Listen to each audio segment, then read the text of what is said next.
Assalamualaikum warahmatullahi wabarakatuh. Halo teman-teman semua, ketemu lagi di channel aku Berkah Dapur Bunda, mini vlognya Bunda Deni. Ya teman-teman semua, di video ini ya aku mau bercerita tentang aktivitasku dari pagi sampai malam itu yang full betul-betul kayak nggak ada jeda buat istirahat gitu ya teman-teman. Jadi itu aktivitasku di pagi hari, itu aku lagi kerja bakti sama suami lagi benerin dapur aku. Alhamdulillah sudah dapat plat besi untuk tutup kompor aku, tadi sudah dilubangkan ke tukang reparasi gitu, terus itu mau ditempel-tempel suamiku di kompor aku. Terus itu aku masya Allah gitu ya, luar biasa banyak tumpukan baju kotor, jadi aku pilih-pilih mana yang aku cuci pakai mesin cuci sama mana yang aku cuci pakai tangan gitu ya, karena biasanya aku pisahin baju anak-anak yang sekiranya kotor banget, kayak anakku yang kecil itu biasanya ada makan coklat atau apapun itu yang kotor banget di bagian dada gitu, itu aku cuci manual, aku sikat gitu. Ini aku agak kurang enak badan ya teman-teman, aku agak batuk ya, agak masuk angin juga gitu. Semoga teman-teman semua yang menyaksikan video ini diberikan kesehatan ya teman-teman, dimudahkan segala urusannya, dilimpahkan rezekinya, dan menjadi pribadi yang semakin pandai bersyukur, amin. Ya teman-teman, ceritaku ini aku memang fokus sama bersih-bersih rumah, memang cepet-cepet karena siang itu aku mau belanja kebutuhan untuk ini ya, pernikahan adik aku gitu ya, sama bener-bener ini kejar waktu karena harinya sudah mepet banget, aku harus beli-beli jajan, kemudian manajemen malam itu bantuin untuk bungkus-bungkus gitu ya teman-teman, karena memang aku itu sebetulnya nggak begitu tahu tradisi di kampung aku gitu, jadi alhamdulillah masih ada saudara-saudara yang bisa bantu ngarahin seperti apa gitu.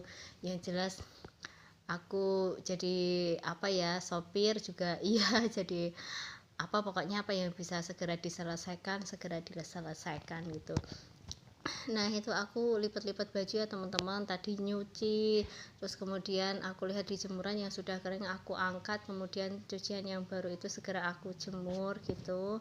Nah itu sudah selesai, aku sama anak aku ya teman-teman, anak aku sudah cantik seperti itu karena anak aku alhamdulillah pagi sudah sarapan, terus biasanya dia suka nyemil gitu, sukaannya itu lapis gitu ya teman-teman. Kebetulan pagi-pagi itu aku sudah ke pasar dulu untuk beliin anak aku lapis gitu, karena dia seneng banget sama lapis.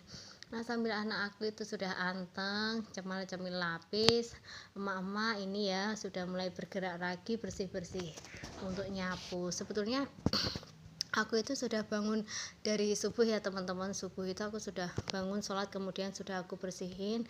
Tapi ketika anak-anak sudah bangun ya seperti itu, anak yang pertama itu kreatif, gunting-gunting lah, main-main apa gitu sama adiknya gitu, sama-sama kreatifnya, jadi ini agak kotor lagi, terus harus aku sapu-sapu gitu ya, karena memang kalau punya anak kecil seperti itu ya teman-teman semua, jadi bersih-bersihnya itu butuh waktu, tapi untuk jaga kerapiannya itu cepet banget ya, baru sebentar itu sudah luar biasa, nanti acak-acakan lagi, bersih-bersih lagi.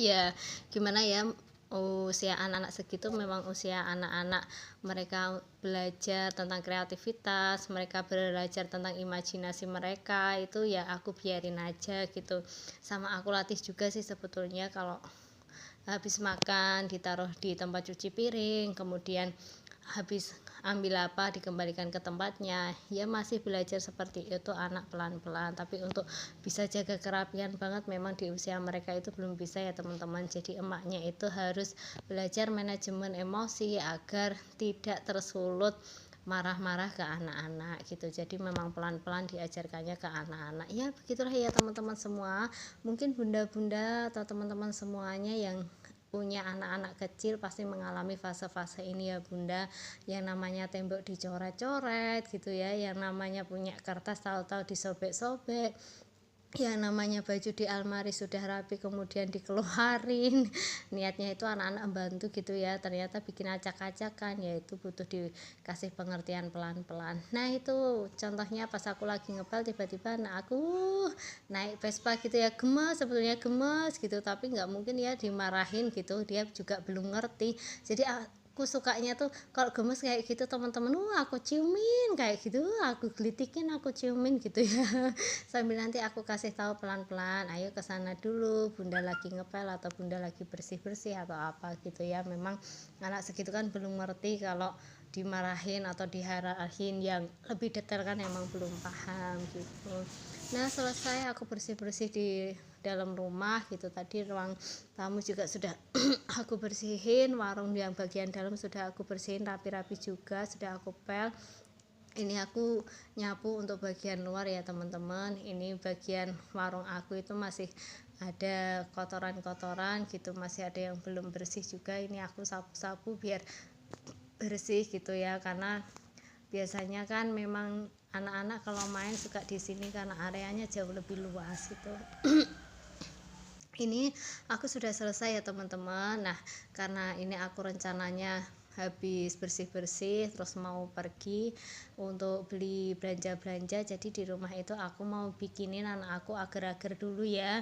Ini aku mau bikinin agar-agar campur labu kuning ya teman-teman. Itu aku kasih nama agar-agar sage green gitu ya, karena aku belinya itu agar-agarnya warnanya hijau teman-teman, karena anak aku kan lagi seneng banget nyanyi green color gitu, dia lagi seneng belajar tentang warna sambil dinyanyi-nyanyiin gitu ya. Terus aku belinya agar-agar warna hijau, cuman pas aku mix sama ini labu yang warna kuning, warnanya jadi cantik, jadi sagi green gitu ya, warna yang kemarin ngehits waktu lebaran ya teman-teman semua. Nah, ini teman-teman aku sudah kupas itu labu kuningnya, kemudian aku potong-potong gitu ya, biar nanti pas ngerebus itu matanya jauh lebih cepat. Nah, ini enggak aku kukus ya teman-teman, tapi ini langsung aku rebus saja karena airnya mau sekalian aku jadiin buat ini nanti pas di blender, kemudian sekalian nanti aku rebus, tinggal kasih agar-agar gitu aja sih sebetulnya. Itu juga waktu ngerebus aku pakainya juga sudah air matang, bukan air keran gitu ya teman-teman. Nah, itu sudah selesai aku masukkan ke dalam blender gitu ya teman-teman. Nah, ini pas aku masak-masak sebetulnya aku ditemenin sama anakku yang kecil gitu. Dia kalau lihat bundanya lagi masak itu suka ngikut gitu ya teman-teman. Kemudian itu kesempatan aku untuk ngasih tahu dia ini apa, sekalian itu mengajarkan dia untuk banyak kosakata ya teman-teman. Kalau anak-anak belajar kosakatanya banyak itu kan insya Allah bakal jadi anak yang cerdas gitu. Nah, itu sudah aku blender ya teman-teman, karena labu kuningnya tadi sudah aku rebus, jadi blendernya nggak perlu lama-lama, itu sudah halus gitu karena sudah matang gitu ya. Walaupun sudah aku blender, ini tetap aku saring ya teman-teman, biar tidak ada grindil-grindil gitu. Nah, setelah aku saring, aku masukkan tadi gula sekitar 4 sendok makan, kemudian aku tuang bubuk agar-agar warna hijau, terus aku rebus kayak gitu sampai meletup-letup mendidih. Kalau sudah mendidih kayak gitu, tinggal dituangkan ke cetakan ya teman-teman. Boleh cetakan macam-macam yang unik-unik, ini aku cukup pakai mangkok-mangkok gitu aja. Nah, itu aku bagi dua teman-teman biar nggak terlalu tebel gitu, jadi nanti pas aku potong-potong memanjang itu pas gitu waktu dipegang anak gitu, seukuran panjang jari-jari gitu ya. Nah, cantik kan teman-teman, warnanya tuh sage green gitu loh, warna yang lagi ngehits lebaran kemarin.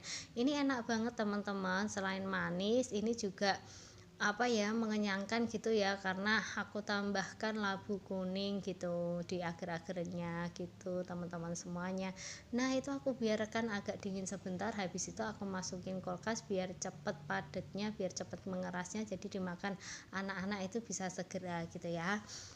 Nah, aku sudah selesai bikin agar-agar buat anak-anak aku. Sekarang aku tinggal berangkat untuk cus belanja-belanja ya teman-teman.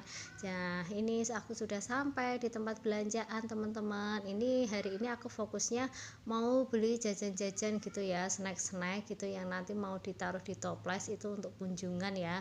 Kalau bahasa di kampung aku tuh kunjungan gitu. Jadi nanti itu ngasih yang apa ya, kayak besan, kayak saudara-saudara itu dikasih dikasih snack-snack kayak gitu yang ditaruh toples-toples, kemudian nanti ditata-tata gitu sampai tinggi gitulah teman-teman. Mungkin teman-teman yang sudah sering lihat video aku tetap ikutin ya teman-teman, biar nanti tahu tradisi di kampung aku itu seperti apa. Semoga aku bisa sempetin untuk ngambil ini ya gambar gitu. Nah ini aku sudah malamnya gitu, aku sudah ke rumah ibu aku teman-teman, ini rumah ibu aku.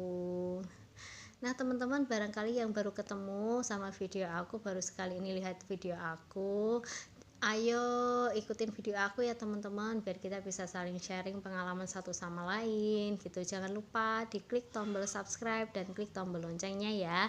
Nah ini kedua keponakan aku cowok-cowok teman-teman, ini anak aku yang pakai kaos kuning gitu ya. Nah itu adik aku gitu, Pak Lurah dia ya teman-teman. Nah ini teman-teman kondisinya tadi habis beli jajan-jajan, kemudian seperti itu ada toples-toples gitu teman-teman. Sebetulnya aku juga nggak begitu ngerti teman-teman, tapi memang tradisi di tempat aku itu biasanya kalau ada duwe gawe pengantin itu nanti saudara-saudaranya dikasih jajanan yang diisi toples, kemudian nanti ditata tumpuk-tumpuk sampai tinggi gitulah teman-teman, dan isiannya itu harus beraneka ragam. Aku juga nggak ngerti, kayak kalau nggak salah dengar itu ada sekitar 39 jenis makanan atau 50 jenis makanan gitu loh teman-teman ya. Ada jajanan snack-snack kayak gitu, nanti ada permen, sosis, terus ada buah-buah gitulah teman-teman. Tapi ini sementara kita baru nyicil untuk prepare jajannya, dimasukin ke dalam toples gitu, kemudian diisolasi biar nggak melempem gitu ya teman-teman semua. Kalau tradisi teman-teman di tempatnya teman-teman itu seperti apa ya? Inilah tradisi di tempatku teman-teman semua. Ini adalah saudara-saudara sama tetangga-tetangga aku yang bantuin, alhamdulillah bisa bantuin. Ini keponakan aku yang keminyi lagi nangis gitu ya. Iklan ya teman-teman. Nah dilanjutin ya, alhamdulillah semakin malam itu semakin banyak yang berdatangan, yang bantu dari saudara-saudara, tetangga itu banyak yang datang, alhamdulillah. Jadi bisa sharing-sharing, kemudian ya ada adu argumen lah, kurang begini kurang begitu, karena memang aku pun juga nggak ngerti sama prepare yang harus sesuai tradisi seperti apa gitu. Jadi aku cuman mengikuti saja gimana alur tradisi yang ada di tempat aku gitu ya. Nah itu kita masih bikin wadah-wadahin gitu ya teman-teman, jajan-jajanannya. Habis itu nanti ditaruh di kayak itu tempat yang apa ya, baskom besar kayak gitu, terus nanti ditumpuk-tumpuk gitulah teman-teman. Tapi sementara itu belum, kita masih fokusnya naruh-naruh jajanan ke dalam toples-toples. Ini adik aku yang mau nikah teman-teman, doakan ya semoga acaranya lancar. Sampai sini dulu ya teman-teman, wassalamualaikum warahmatullahi wabarakatuh.